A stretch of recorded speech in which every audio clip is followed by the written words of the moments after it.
हा भाऊ. भैया धनंजय बोलतो. हो भैया एक माझी विनंती होती. सांगा ना. तुम्ही आपण एकत्र येऊ.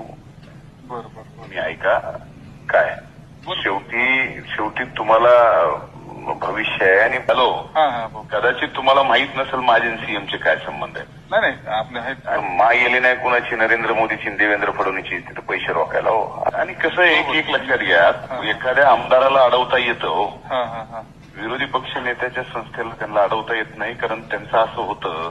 बरोबर आपण सगळीकडे आपण मी सगळे म्हणजे त्या सभागृहात मी काहीच सुरू देत नाही पुन्हा सत्ताधाऱ्यांचं. बरोबर बरोबर. त्यामुळे ते माझा नाद करीत नाहीत भैया. माझं ऐका तुम्ही कन्व्हिन्स व्हा. पैसे तुम्ही नुसते अमाऊंट सांगायची तेवढी आणून द्यायची. बरोबर. आता मी परळीची नगरपालिका चालविली का नाही. एका वेळेस मी 150 कोटी रुपये आणले आणि कुठं रोखले. बरोबर. नाही यांचं खातंही आमच्या बहिणीचं किती दिवस राहील ग्रामविकास हेही तुम्हाला मी सांगतो काही खरं नाही. याच्या